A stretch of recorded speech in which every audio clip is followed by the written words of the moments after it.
Now, tonight, the government is prescribing nutrition as one of the ways to deal with the coronavirus, as studies show a huge number of those infected with the virus exhibit very mild symptoms, yet they could still pass it on to a huge number of people. On the day that Dandora Estate right here in Nairobi reported the largest number of infections in a period of 24 hours. It's Friday, the 24th day of April 2020. More cases of COVID-19 have been reported across the world, and US President Donald Trump has his foot in the mouth once again as doctors dismiss his advice on consuming disinfectants as dangerous and ridiculous. Now, these are your global numbers right now. Now, the total number of infections are at 2,787,405. The death toll globally is at 194,534, while those who have recovered have increased to 771,074. In Africa, the total number of infections are at 28,875. The recoveries in Africa are at 8,851, while the death toll is at 1,311. Let's take you to the United States. The total number of infections are at 894,069. The death toll is at 50,000 tonight, 947, while the recoveries are at 90,261. On a day, the World Health Organization announced this year could see a spike in malaria-related deaths as it called and the people concentrate on managing COVID-19. The highlights. Tonight, government contemplates next course of action as curfew period draws to a close. Despite a few lapses, we have made tremendous use of this period to halt spread of this virus. Politicians and their appetite for crowds now putting Kenyans' lives at risk. Also tonight, the growing number of community infections as virus caseload rises by 16 more. These 16 positive were picked out from among communities by our surveillance teams. Of these, 11 were in Nairobi and 5 in Mombasa. Tracing of over 800 contacts in top gear as 5 more patients are discharged. Plus, the government is unaware of plans by Oxford University to test a new COVID-19 vaccine in the country. There are proper laid down procedures for engagement of this nature. Equally, there are proper laid down procedures, rigorous procedures of review, ethical review, and approvals of any clinical trials whatsoever. And look at everybody outside. Government willing to mediate in repatriation of Kenyans stuck in China, but they're still paying for themselves. The number that we will be talking about are those who have no papers. There are a few who have papers because of the numbers that we have registered. We asked them, those who want to go home. As of yesterday or this morning, we had 171 people.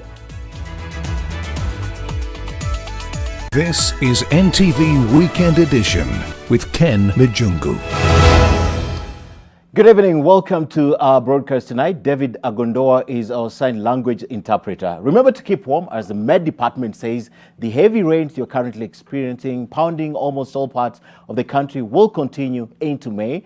And now to our top story tonight. And 16 more people have tested positive for the coronavirus, raising the country's total caseload to 336.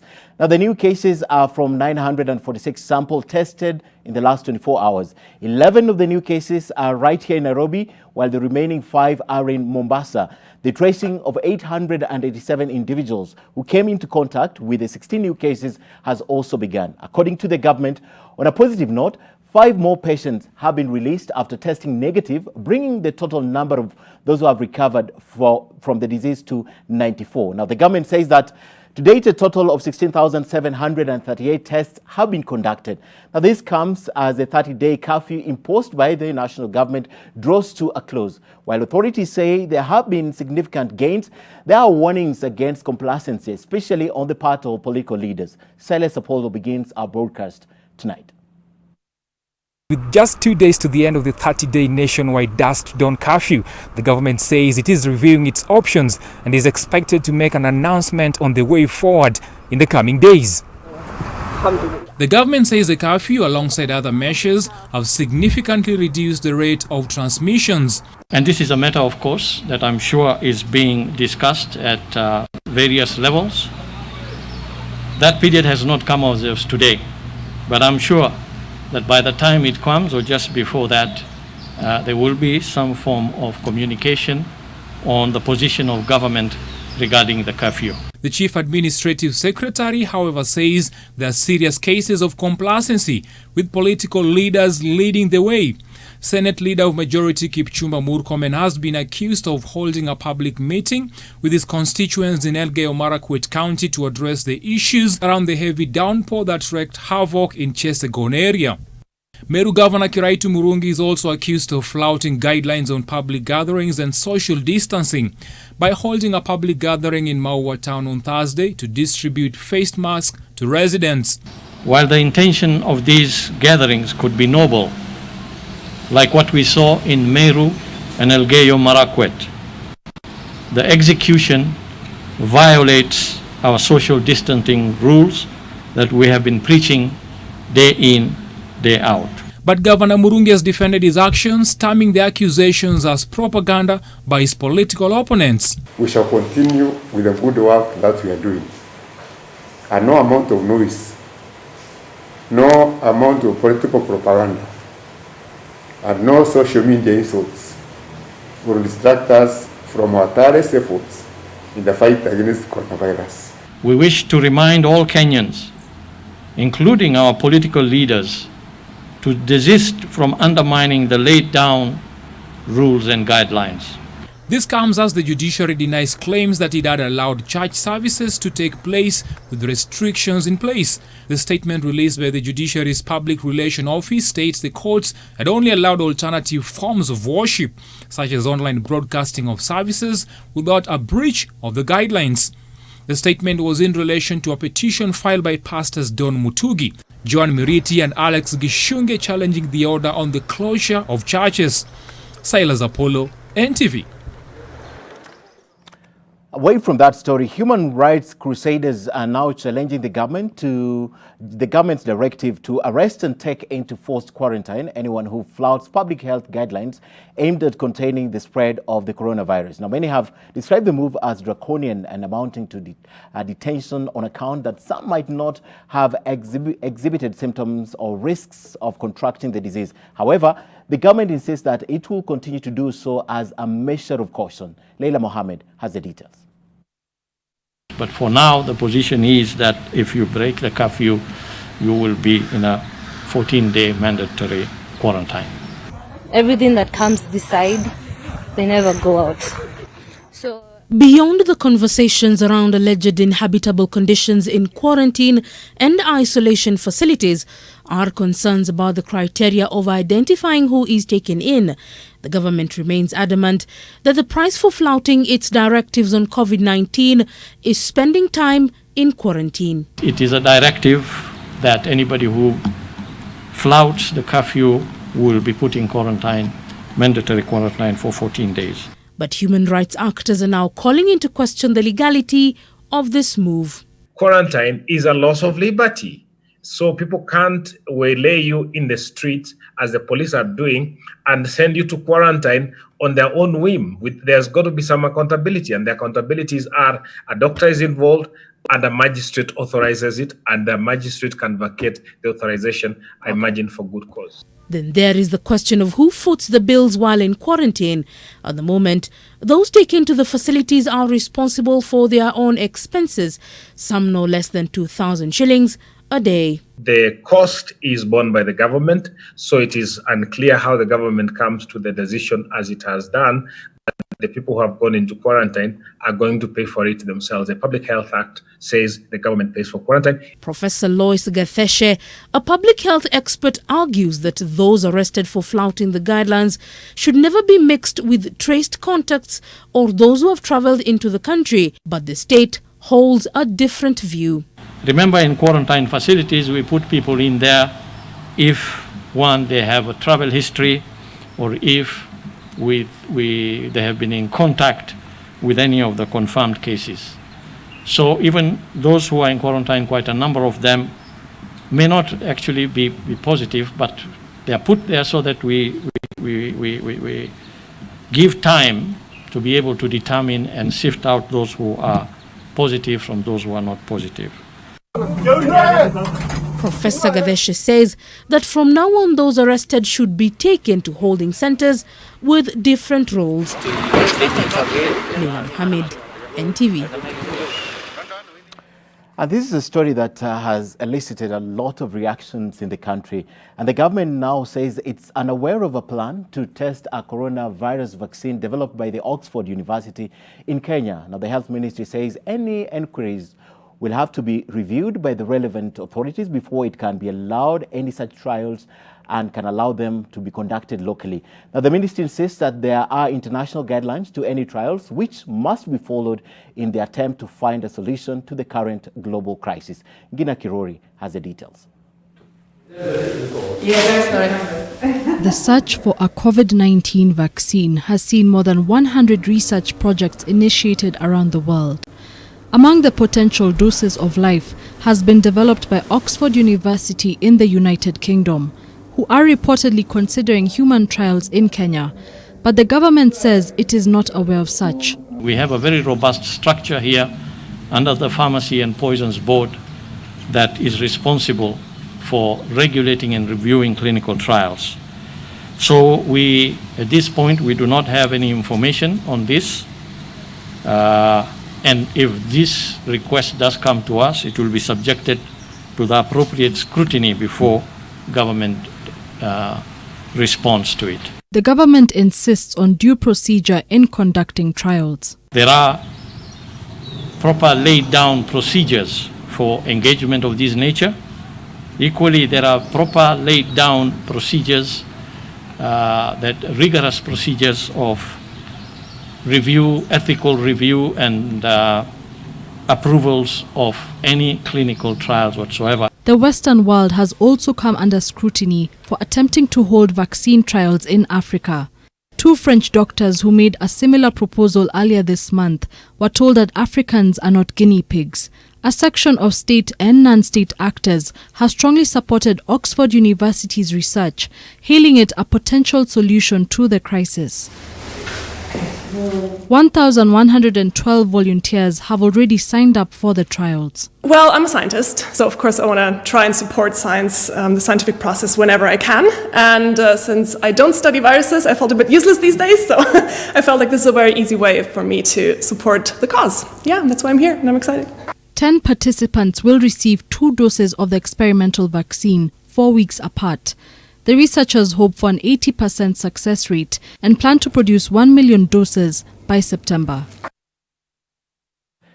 And of course, a lot has been said about the vaccines and trials and testing, especially in the wake of the coronavirus. Well, the World Health Organization has guidelines when it comes to vaccine testing in humans that explain how human vaccine trials are supposed to be administered, and we have sampled some important ones for you. Let's begin with the WHO stating that it is essential that vaccine trials in human beings only be conducted where informed consent is given and within an ethical framework. Abundant forethought, caution, and oversight should also be undertaken. Now, the value of the information which is to be gained should also clearly justify the risks to human subjects. Moving on, while the vaccine trials are often conducted in animals before tested out on humans, some vaccines are not considered ethical or safe under WHO to be conducted on human beings. Now, this is especially the case if an organism causes a disease with a high case of fatality rate. In this case, it will not be appropriate to consider human trials.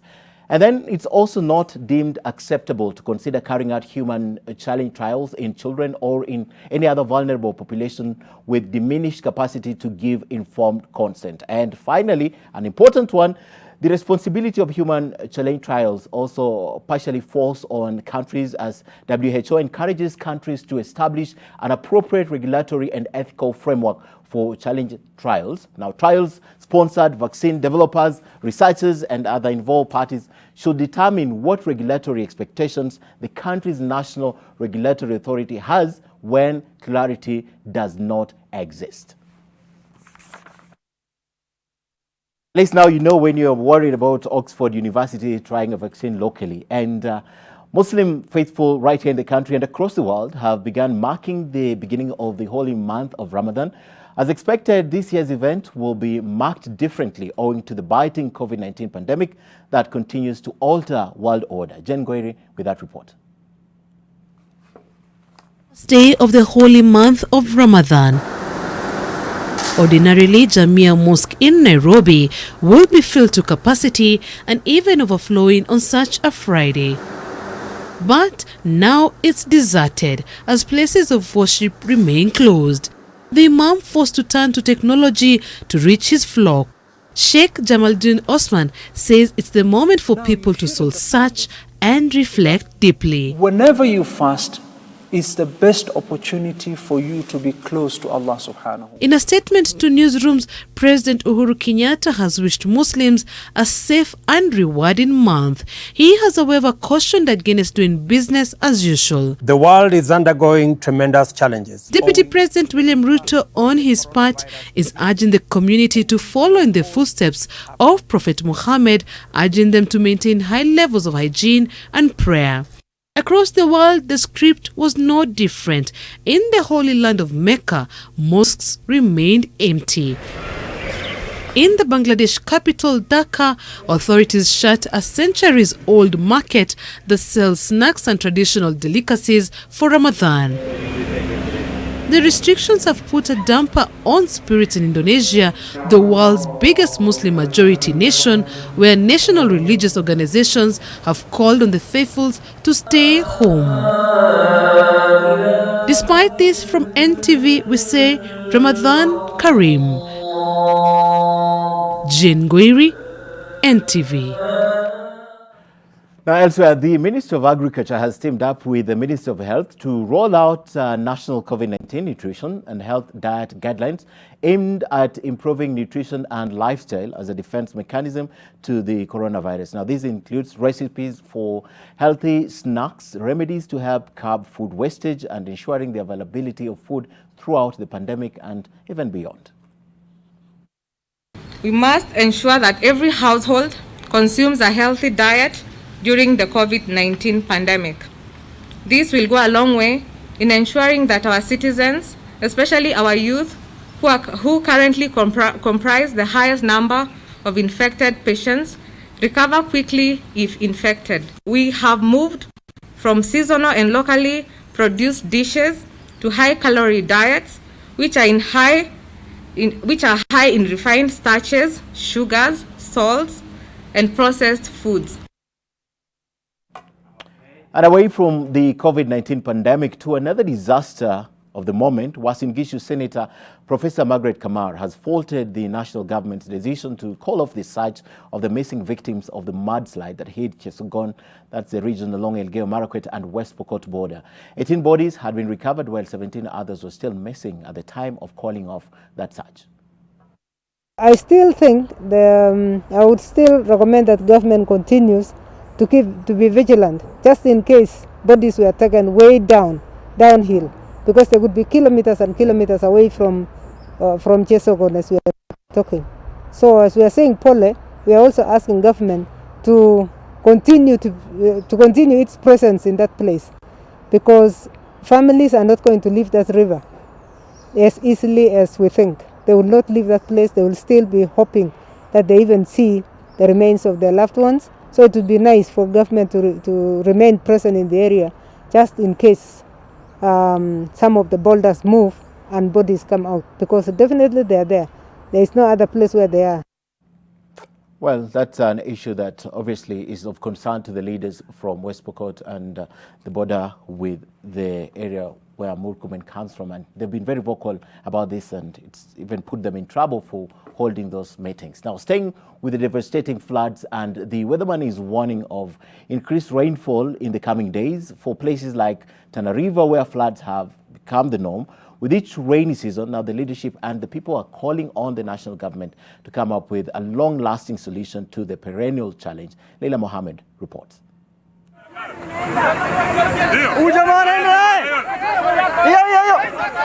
The cracking of the earth as repairs to this key bridge were underway. frightening those who had hoped to cross over. For several hours, they were stranded as some opted for alternative routes, others cashed in on the crisis. On the other side, trucks of food and other supplies stood in line, unable to deliver their goods. Kabla tukifika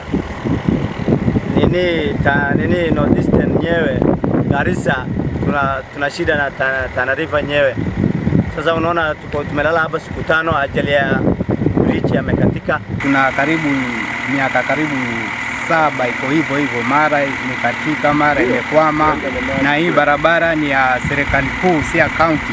Tumepeleka maoni kwa county, wanasema kwamba hawezi kuhusika na hii barabara. Their screams for help every time the heavens open up, no more of a perennial cry falling on deaf ears. Bwana Rais, tunashangaa na sisi watu wa Tana River umetusahau kabisa, na umesema ati wananchi wakalie mahali ya juu, floods zisiwapate. Juu hakuna kitu, wakikaa karibu na maji kwenye kupata riziki, floods ndio hizo kila siku zinatuchukua. Barabara ya Tana River iangalie venye unaiona. The government has sent out an alert for the residents to move to higher grounds. Not just to tell us to move to higher grounds, but to be part of us in establishing the high grounds that they are talking about into major settlements. This is fast becoming a humanitarian crisis. What we have experienced over the years is basically humanitarian processes and hasty plans to intervene with relief supplies. And immediately after the relief supplies, after the floods subside, the national government keeps quiet again to wait for another flood. Zile dams ambazo ziko upande ule wa juu ambazo zinatumika kuweza kuweka maji, zote sasa hizi zimeweza kufurika mapema haya. Kwa hivyo hiyo maji yote tuyatazamie upande huu wetu. Kwa hivyo na vile ilivyo, nafikiri yale mafuriko ambayo tutapatana nayo kwa wakati huu inaweza ikakuwa mbaya zaidi. The governor says that they are in need of a permanent solution, not aid that comes and goes. Wakati wa mafuriko ya kwanza, wananchi walipendekeza sehemu pamoja na washikadau wote, sehemu za kuhamia ambazo baadaye tulizibadilisha tukakubaliana sehemu sasa ambazo zitakuwa sehemu za miji mpya under the village cluster program. The county says that for the project to be a success, it will cost about 3.5 billion shillings, which it's seeking from the national government to enable people move to secure grounds. Leila Mohammed, NTV. Well, we hope the national government is watching, because you don't want the people of Tana River to continue suffering from that and suffering from COVID and having to take good care of themselves at home. We take a short break on NTV Weekend Edition. We're still ahead. Look at everybody outside. The government is willing to mediate in repatriation of Kenyans stuck in China, but they're still paying for themselves. I will be speaking to Kenya's ambassador to China next, Sarah Sarem. Disinfect and protect your home with Jik. Jik kills 99.9% of illness-causing germs. Disinfect floors, kitchen and bathroom surfaces, and wash white clothes, towels and dishcloths with Jik bleach. Just Jik it. Birthday party! Birthday party! Birthday party! Are we not invited? We have gifts! Malaria! Mommy! Pest! Rat! Or die! Party! Compared to laundry spray, Mortein Doom Power Guard kills disease-causing pests instantly. Mortein Doom Power Guard. Welcome home to Amani Ridge, the place of peace. Your own urban sanctuary. A lifestyle waiting for you just 20 kilometers from the CBD. A place to unwind and get your health and fitness goals attained. A secure place for your family. A place for your children to have fun. A place to enjoy a sundowner. Success just doesn't happen. You have to make it happen. Make the impossible possible. Invest in Amani Ridge, the place of peace. Luxury you can afford. Call us today on 0790 300 300 or visit www.optivan.co.ke. Selena! Toto, where's mommy? Today's a toilet day. What? Oh. Selena! Toilet day? Tomorrow we're hosting a party and it's a matter of my reputation. It's a toilet, not a white shirt. Even if you spend your entire day cleaning with bleach and detergent, it still won't be party ready. Impossible. Challenge. Harpic 10X. Even if you use bleach and detergent 10 times, they won't give you the same sparkling clean toilet that Harpic 10X will give you. Wow! Harpic 10X. Harpic, Kenya's #1 toilet cleaner. Dettol's main objective is to help children protect themselves from diseases. Do you know how we get illnesses like diarrhea, cough, and cold? No! They are spread through germs on your hands. Your hands collect germs that causes diseases. You pick up germs from any surface, like when you don't wash your hands after going to the toilet, while playing. And then you can get sick because of germs. That's why you need to fight germs to stay healthy by washing your hands regularly with Dettol soap that gives the best germ protection ever against many illness-causing germs. Wash, wash, wash your hands. What you have to do is bath yourself. Dettol soap every day. Wash, wash, wash your hands. Words cannot express how happy I am that you chose me to be your mother, and you fought very hard to stay and be my best friend. More than 6 million women in Kenya suffer from fistula. We speak to a very young lady who has a heartbreaking experience from rape, depression, and now conquering fistula. Where do you draw your strength from? My mom. Yeah, she has an interesting past as well. She shares her story to create awareness and sensitization.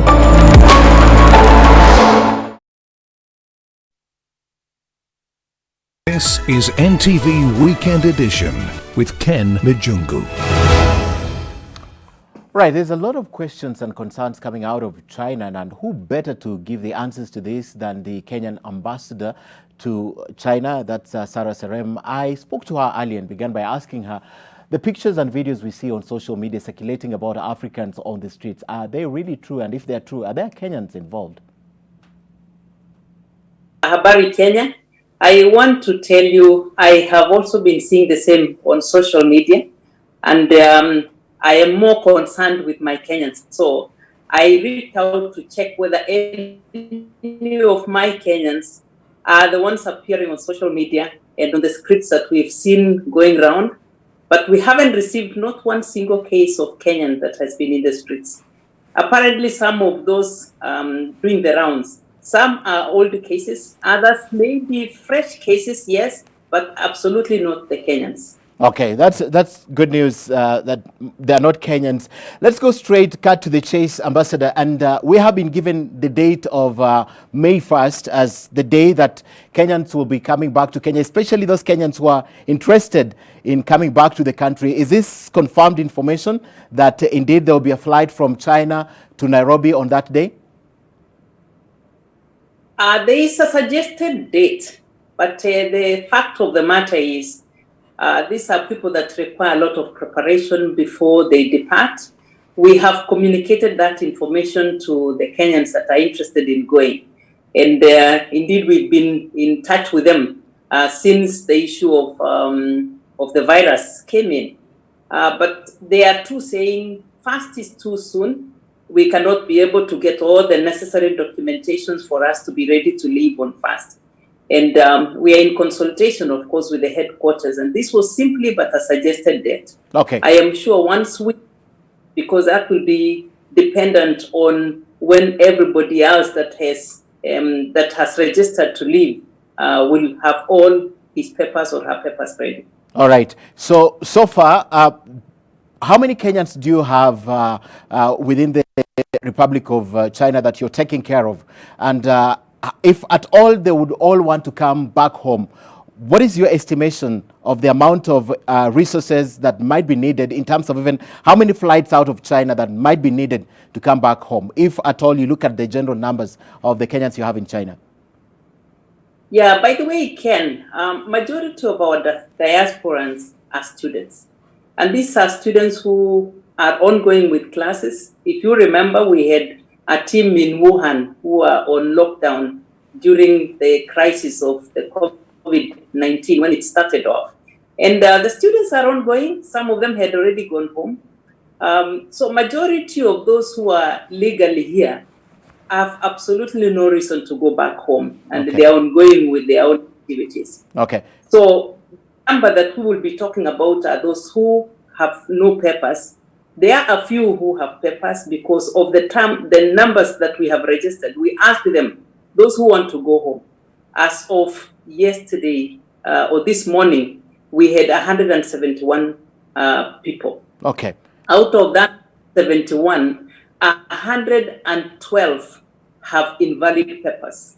Okay. For the 112 to leave, it means there is need for a process because China will have to issue what we call exit visa. And the exit visa is not issued on the ground as you're moving out. They got to have an advanced preparation so that they can issue the papers before they leave. So that needs a bit of time. Of course, we are engaging and consulting with the headquarters so that we get the right date for departure. In other words, Ambassador, what you're telling us tonight is that the May 1st date is unrealistic. And secondly, even if it was a realistic date, it will need a lot of preparations before we can see these Kenyans land at Jomo Kenyatta International Airport. Absolutely, absolutely. That needs a bit of time. And I don't think the first date, I don't think first is a date that is fixed. I think it's a suggested date. And that will obviously be dependent on when the team that is to be evacuated is ready. Okay. The amount of money that we've also seen floated out there, that each Kenyan who's coming home will need at least 80,000 shillings to get into that flight. Is that something that you would also want to confirm if it's true or not? The negotiated rate, the usual rate is between 1,200 one way. Okay. But the government has negotiated rate to $750. Okay. This is what is expected of those that have registered. And indeed, it's on the basis, on account of that people have registered to exit China, for those who are interested in exiting. Okay, which is a negotiated rate. Now that you're talking about the government negotiating this, you as the ambassador of Kenya in China, and of course the Ministry of Foreign Affairs here and the national government is taking a lot of heat from Kenyans who are saying, why can't just the government get its people out of these locations in the diaspora and look at how to sort out this matter later in terms of payment for the airlines? Why don't we send one of our 787 to Beijing to pick these people and bring them back to the country? Why don't you pay for them, even from the funds that have been sent for the interventions regarding COVID-19? Why is it that the Kenyans who are desperate have to pay for this money, Ambassador? I think that is something that needs to be considered in a bigger picture. All countries are facing something that has never happened before. We're talking about a crisis that is globally felt. Kenya is not in isolation. They are facing the same crisis, and at this point in time, you're talking about fighting the virus, ensuring that there's provision for medical attention. But that aside, you're talking about over 1,000 Kenyans in China. And literally, I want to believe in all other global look. You're talking about India, you're talking about US and all that. And it would probably take Kenya quite an amount of money to evacuate, or rather to transport all those of the Kenyans that are outside the country. So I guess this is something that has to be viewed between fighting the virus and bringing those that are outside to come back home. Of course, it would be my interest to ensure that my Kenyans that are in China go home. It is something that I would desire, even as I look at the needs that these Kenyans are facing at this point in time. But we have to be extremely realistic. I wish it was possible, but we have to be extremely realistic, Ken. And the realistic point here is it possible that the government can evacuate everybody across the globe. All right. And just finally, Ambassador, the Kenyan students that were supposed to be beneficiaries to the money that was sent by the Kenyan government, we had complaints about 3 weeks ago that they hadn't received that money wholesome the way they expected. There was an explanation from from the ambassador's office about this disbursement.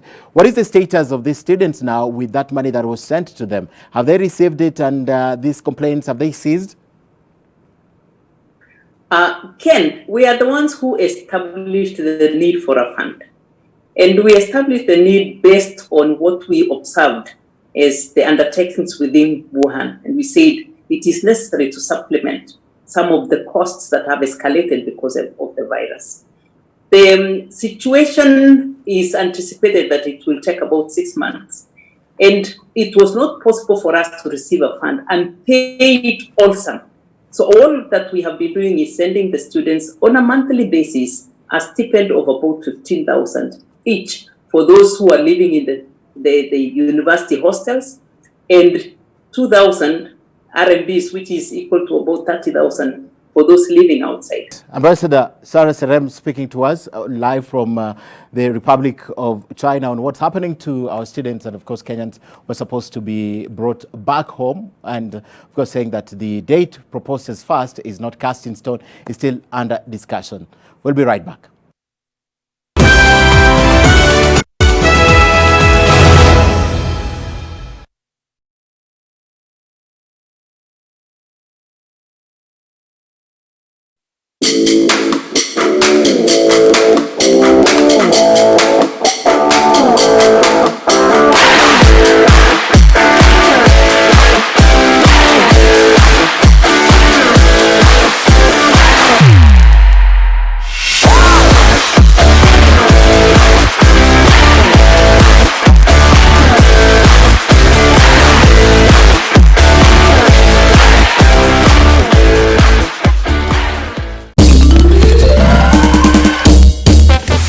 Sona moja imetengenezwa kwa njia spesheli ili kupambana na maumivu kwa haraka.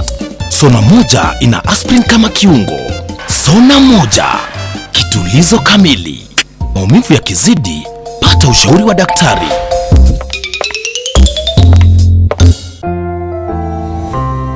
The risk of illness-causing germs is increasing. It is believed that the coronavirus can remain on surfaces in your home for up to 9 days. Touching infected surfaces is one of the ways in which germs spread. Regularly disinfect your floors, countertops, and kitchen surfaces with bleach. And use an effective toilet cleaner inside and outside your toilet bowl. This message is brought to you by Medifacts, JIG, and Hapik. Nyaja wa Kenya. Hii ni public service announcement kuhusu coronavirus. The Ministry of Health advises all returnees from abroad to self-quarantine for at least 14 days, whether they feel well or unwell. Wash your hands regularly following the 8 steps of hand washing. Wet hands with warm water. Apply a small amount of soap. Rub palms together. Rub fingers and thumbs and the bits in between. Rub nails on palms. Rub the back of each hand. Rinse with clean running water and dry thoroughly with a clean dry towel. Furthermore, it is advisable to cover your mouth and nose adequately when sneezing or coughing and immediately dispose of the tissue in a dustbin. Please do not use handkerchiefs if you can avoid it. If disposable tissue is unavailable, cough into your elbow. Try and avoid close contact with anyone showing signs of respiratory illness, such as coughing or sneezing. Before you share any coronavirus information on social media, please verify it with Ministry of Health to avoid panic and alarm among your fellow Kenyans. For a better tomorrow, don't forget to do the 1, 2, 3 with Colgate every night.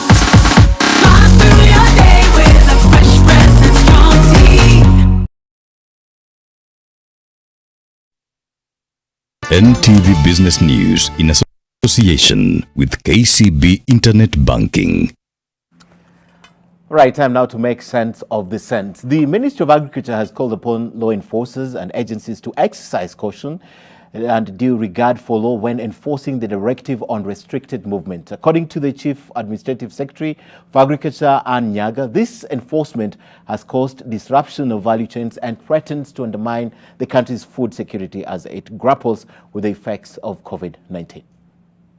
We call upon our stakeholders to work with us to fix the emerging issues, and especially our police and public health enforcement officers to take a more facilitative as opposed to a more punitive approach when handling food transporters and vendors. And Kenyans are adjusting to a new norm of virtual interfacing to get business done, whereas this has created a surge in demand for data connectivity. It has left mobile service providers grappling with unprecedented demand, which is putting a strain on their infrastructure. Julian Samboko now looks at the latest bid by telcos to ease the pressure they are facing. Mobile service operators have moved to the market regulator, the Communications Authority of Kenya, seeking a reduction in the spectrum fees in a bid to cope with the surge in demand for data during the COVID-19 pandemic. This is according to ICT Cabinet Secretary Joe Musheru, who was appearing before a Senate ad hoc committee this morning to respond to issues regarding Kenya's ICT infrastructure in view of the ongoing pandemic. Is that they want during this period that the fees for spectrum be adjusted for them because they've required more spectrum because there's a lot more people at home and using all this bandwidth. CS Musheru further says that already the state has engaged mobile service providers to avail more affordable data to consumers in a bid to enable households and businesses to stay connected during this period. They did not reduce the price, but they doubled the amount of data, for instance, that you get. So if you look at the increase in consumption of data and bundles, that is significant.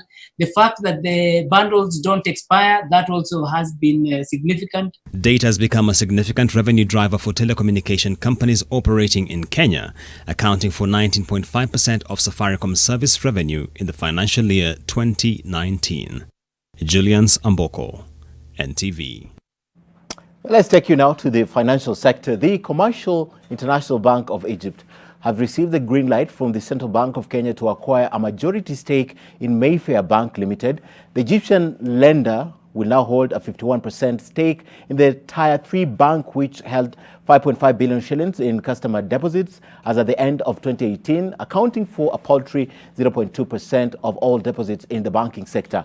Mayfair Bank was licensed in June of 2017 and commenced operations in August of the same year. And the bank has 5 branches right here in Nairobi, Eldoret, and Mombasa. Now, this deal comes just 3 months after Nigerian lender, that's Access Bank, acquired Transnational Bank. The acquisition of a majority stake by the Commercial International Bank of Egypt takes effect on May 1st, 2020. And you know him, Paul Mudhaura. He's now joined ICEA Lion Group as the Chief Operating Officer a little over 3 months after he exited the Capital Markets Authority. Mudhaura served as CMA's Chief Exec for 7.5 years before exiting at the end of December of last year, opting not to renew his engagement with the market regulator.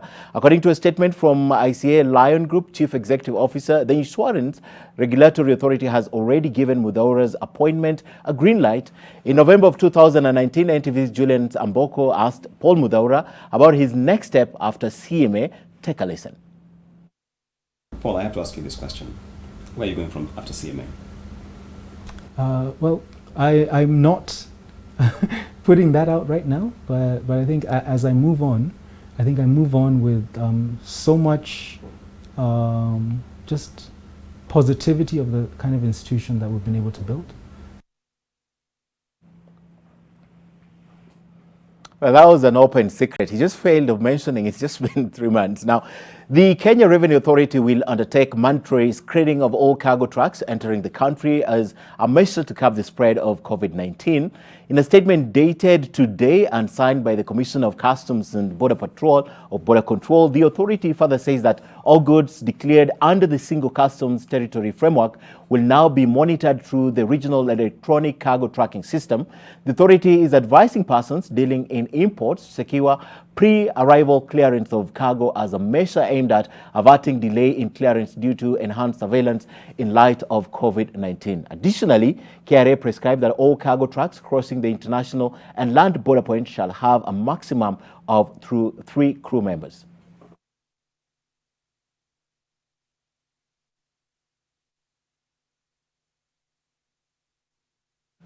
And that's business. Thanks for watching. We'll be back.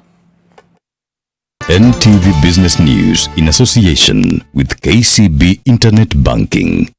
We can always talk about your account online whenever you like. Register at your nearest branch for KCB Internet Banking today.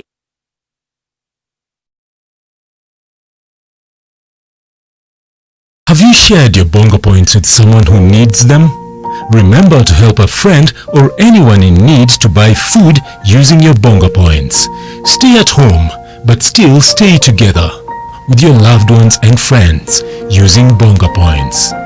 Share your story or video of how you've helped a fellow Kenyan to our FB page NTV Kenya, Twitter page at NTV Kenya, Instagram at NTV Kenya, SMS 20686 or our WhatsApp number 0745 925 002.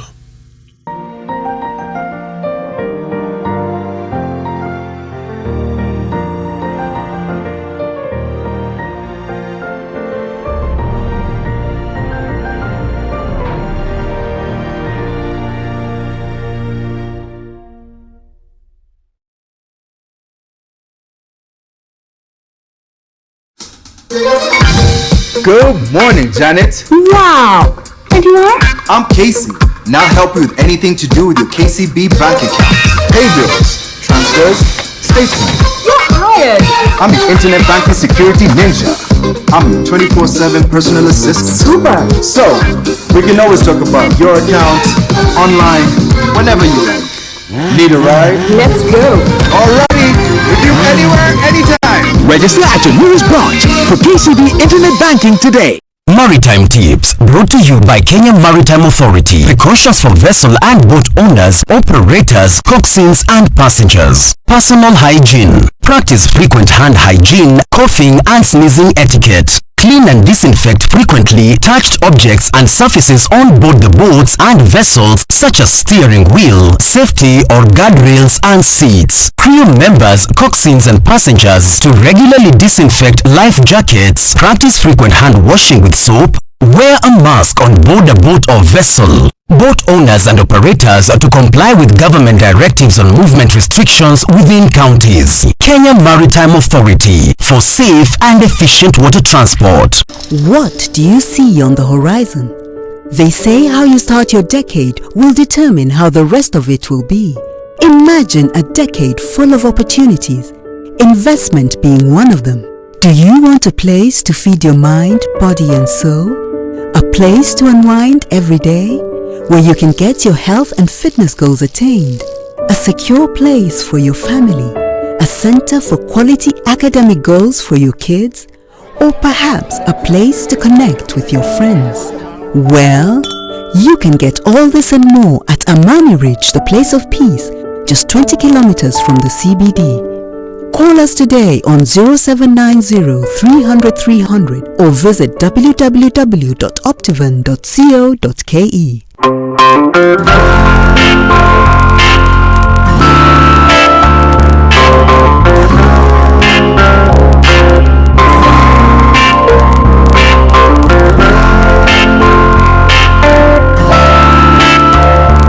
Discovered the world-famous Molfix and saw the difference. Let's see how absorbent Molfix is. Molfix, thanks to its ultra-absorbent particles, can keep more liquid than the other diaper brand, so you can use it comfortably all day long. All babies deserve a high-quality diaper. You should also try Molfix.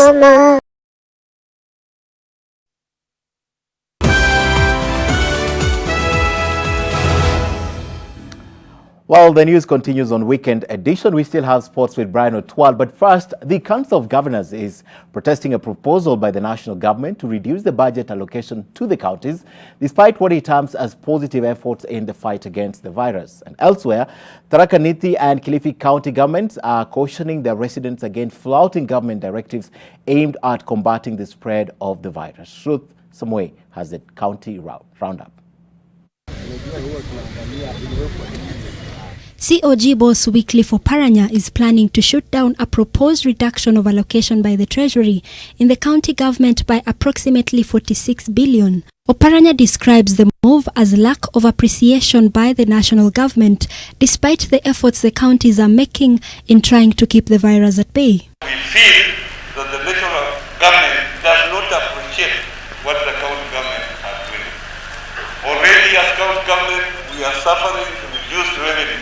The revenue used to collect around here is no longer there. We have reduced our revenue projection from 2 billion to 1.4, losing 600 million. We have done violent and stopped some development projects in order to make sure that we contain the coronavirus. Number 3. Elsewhere, the county government of Tharaka Nithi has warned of revoking the licenses of alcohol business that will continue to operate against the directive that requires its closure during this season. This is after the county confiscated 1,400 litres of the brew in Maara sub-county and reprimanded the involved individuals. Wale watu ambao wako na bars, tulifunga bars katika Tharaka Nithi. Ile kitu imebaki ni wine and spirits. Na wine and spirits tumesema haikuangi na kiti. Na wale watu watapatikana bila kutii sheria ama hiyo amri ya kutofungua bar. Au tutawapatia license za cooperate kama Tharaka Nithi County hata COVID kisha. And Kilifi County Governor Amason Kingi has warned the residents against flouting the COVID-19 directives. The governor spoke as he distributed relief food donated by well-wishers, expected to benefit 5,000 households in Magarini sub-county. The governor has called it those who continue to participate in social gatherings. Wale wachache ambao bado wanashauku, bado wanakaidi, tutahakikisha kwamba wao pia wanatekeleza masharti. Manake wasipotekeleza sisi wengi pia tuko mashakani.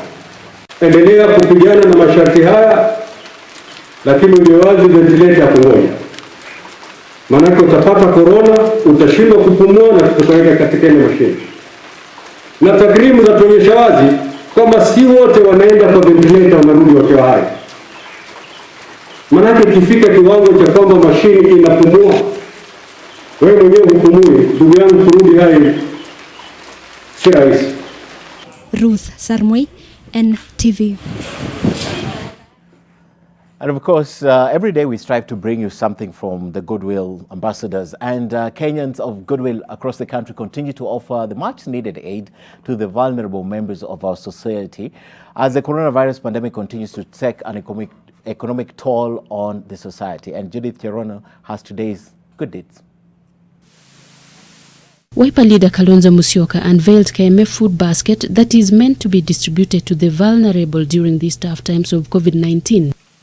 Kalonzo says that together with his team of friends have been working around the clock to mobilize for foodstuff in response to the need that has been caused by the coronavirus, adding that Kenyans of Goodwill should come forth and reach out to those in need. I even want to urge members of parliament to see what amendments they can make to the constituency development fund initiatives and see whether there can be allowance made so that they can also be up to speed when they are called upon at that level of having to feed our people.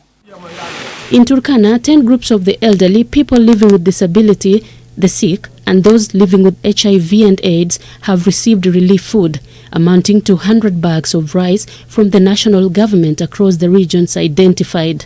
The exercise was supervised by the local administrators who ensured that at least 1 meter social distance rule is observed as directed by the government in a bid to combat the spread of coronavirus. And in Nairobi's Dandora Estate, the Safe Hands Kenya, Link and Dandora Transformation League initiatives have launched an innovative pilot to provide cleaning services for the disinfection of public spaces in 18 streets.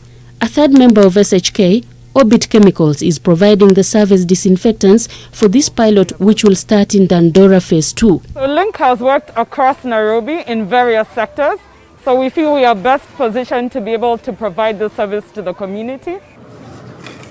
6,700 liters of disinfectant will be used to spray markets, matatu stands, roads and other public areas so as to help in containing the spread of COVID-19 while empowering residents to be part of the solution in their community.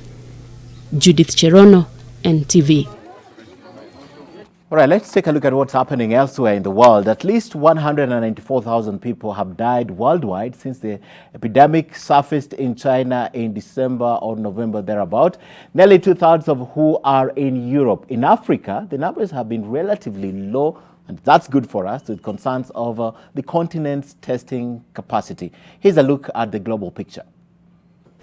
South Africa, which has the continent's highest number of coronavirus cases, with 3,953, has been under a 5-week nationwide lockdown.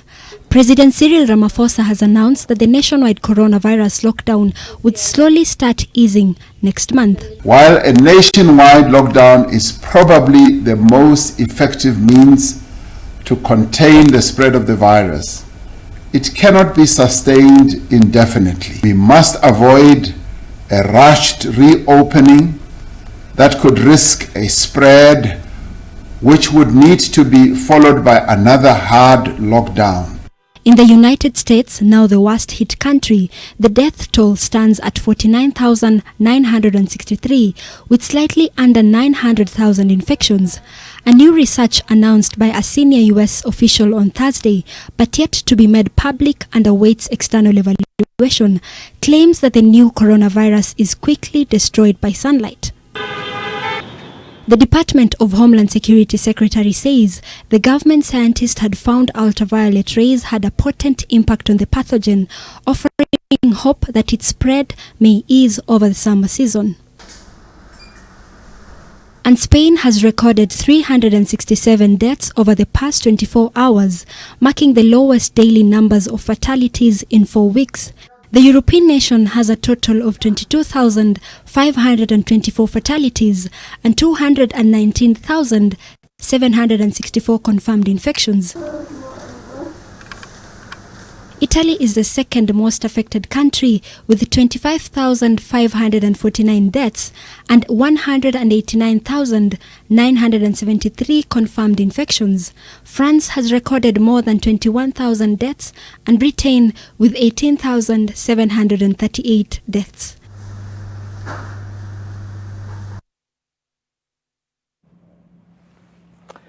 And of course, it's good because Africa is doing so well. We just need to pay more attention to the government directives and all will be well in this fight against the COVID-19 pandemic. Well, time for break. But a lot has been said on how our government, the Kenyan government, is dealing with the hard heads.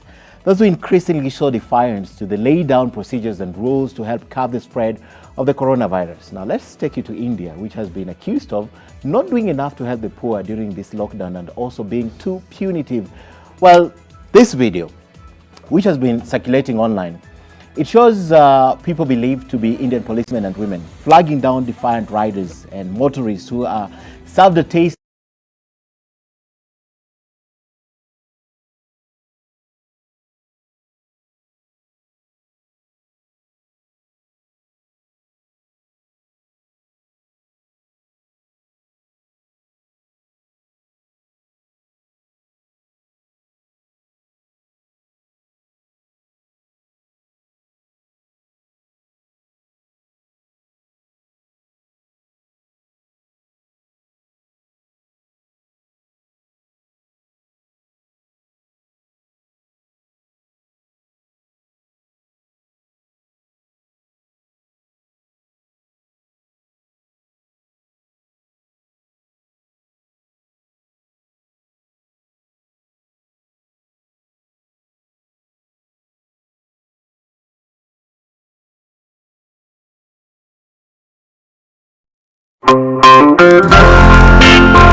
discovered the world-famous Smallfix and saw the difference. Let's see how absorbent Smallfix is. Smallfix, thanks to its ultra-absorbent particles, can keep more liquid than the other diaper brand, so you can use it comfortably all day long.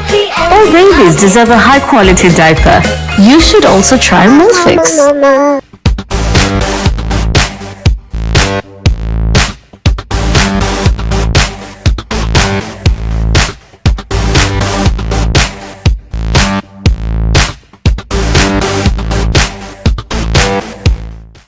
When you're facing stubborn stains, you're always in a fierce fight.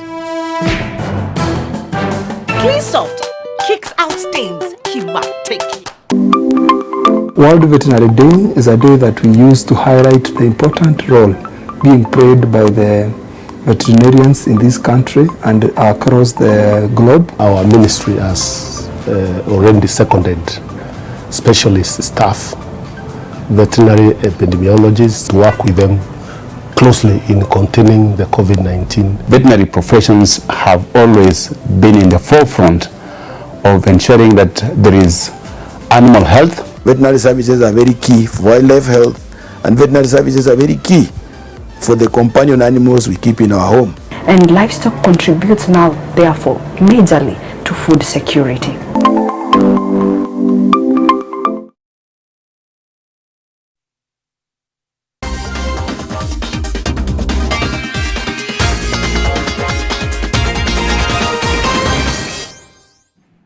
Let's have a look at the day's sports news. Welcome, my name is Brian Otwal. Kenya will know its fate on whether it will be banned or fined by FIFA on 18th of May after the world governing body resubmitted Adela Bruges compensation case for evaluation. FKF has, however, chosen to take positively the punishment of a ban, hoping that it will be a blessing in disguise for Kenya in its quest for participation at the World Cup in 2026. The deadline set for FIFA for the federation to pay former coach Amrouche in full lapsed on Wednesday, and the federation defaulting yet again. The unlawful dismissal of former Harambee Stars coach Adel Amrouche has come to bite the federation and football in the country as the nation awaits FIFA's decision on a ban from participating in the FIFA World Cup qualifiers set on May 18th. With the federation's deadline to pay up 109 million shillings to Amrouche having lapsed on Wednesday, President Nick Mwendwa still holds that his federation is being punished for his predecessor's mistakes. Ukisema unataka kuchukua milioni 100 umpatie mtu mmoja na vijana wetu wachezaji wako nyumbani wana njaa, marefari hawajafanya mechi wana njaa na makocha kidogo, hapa kuna mushkila. Kwa hivyo ndio maana tukaambia FIFA tunahitaji muda kwa sababu tunaelewa serikali kwamba kuna hii shida. Having been banned by CAF for unsportsmanlike conduct in an AFCON qualifier, the 51-year-old Algerian-born Belgian who had a 5-year contract with the federation under former President Sam Nyamoya was at the helm for 1 year and a half before the current officials took over office in 2016, inheriting with it all the debts of the federation. Huyu kocha ni kocha alikoach Kenya mwaka 1.5. Lakini anataka kulipwa miaka 4 kwa sababu kandarasi ilifanywa vibaya. Mimi nilikuwa katika fikra zetu tulikuwa tunaona kama angesema alipo mwaka 1 ama 1.5 ingekuwa sawa. Alafu tukubaliane, tungengangana vile tumengangana na watu wengine wale tuna deni nao tumlipe. Lakini miaka 4 imekuwa kidogo kwetu tunafeel. Lakini kufutwa naye alifutwa vibaya na shirikisho lililokuwepo huo wakati. In case the additional disciplinary measures bring Kenya a ban or a hefty fine, Kenya will be barred from the FIFA World Cup qualifiers and FKF will risk losing out on FIFA grants. The world governing body could channel money payable to FKF towards paying Amrouche. Tutacheza katika Cup of Nations, tutacheza katika CHAN, tutacheza katika under 20, under 23 na under 17.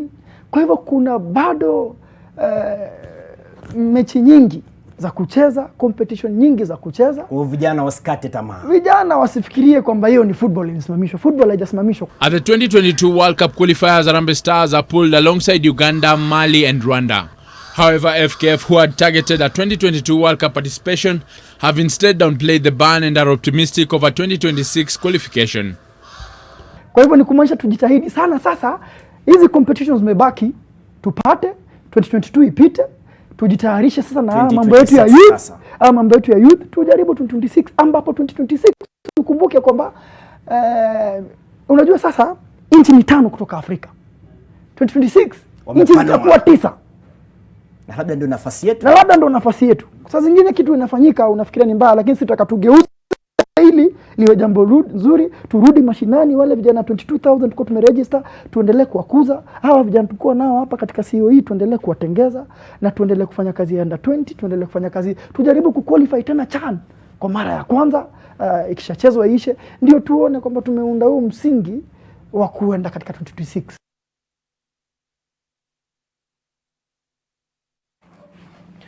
Beg your pardon for all that. And moving on, FIFA will release 15 billion shillings to its member football associations to help handle financial troubles caused by the coronavirus.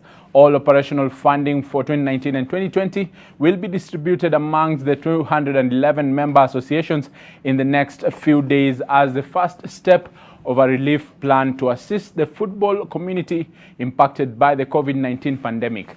Each national governing body will receive about 53 million shillings that FIFA says will normally be delivered upon fulfillment of a specific criteria, but will release those funds and any remaining entitlement for 2019 and 2020.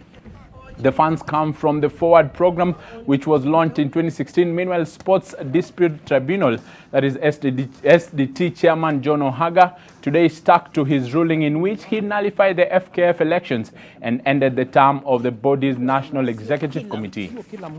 Sio kila mtu. Ni wale ambayo kwa wakati wowote wanategemea kitu ambayo wanapata kutoka mchezo hiyo. Mahali unavuna. Kwa sababu wachezaji wengi wako na kazi ambayo wanafanya. Wameajiriwa kama upande wa Kenya Defence Forces au National Police Service au Kenya Prison Service au ministry fulani au hata and so forth. So unaona hawa maybe wako na kitu ambaye wanapata kidogo. Wanaweza kuangalia familia yao na kitu namna hiyo. Not every athlete will benefit from the state funding meant to cushion sportsmen and women from the effects of COVID-19 virus. Sports Fund Chairman Jackson Tuwei warned while on our weekly Sports Swahili show, that is Mikiki, and sports activities remain suspended locally and internationally due to the killer COVID-19 disease. Tuwei, who doubles up as Athletics Kenya president, told those who depend on the sports for a living to accept the little they will get and urged that those who do not benefit from the funds not to despair. Other federations have also submitted lists of athletes for consideration, and the Kenya Volleyball Federation has submitted a list of 7 people for consideration, while Kenya Rugby Union has handed over more than 100 names to the Sports Ministry.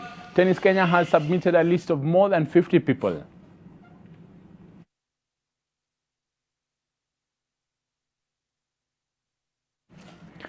And Kenya Rugby Union Appeal Council now has 1 week to decide on an appeal by the clubs to overturn a decision by the union to cancel the 2019-2020 season. Kenya Cup and Championship clubs officially lodged their appeal on Wednesday after KRU failed to listen to their appeal, or rather their plea to rescind its decision to cancel the entire rugby season. The league was initially suspended on March 13th before KRU cancelled all league and cup competitions this season on April 9th, meaning that there will be no promotion or relegation in any of the competition, with all teams remaining in their current division for next season. The results from the 2019-2020 Kenya Cup, KRU Championship and Nationwide Leagues have been rendered invalid alongside the Enterprise Cup and the Mwamba Cup. The finals have been planned for April 4th to end then.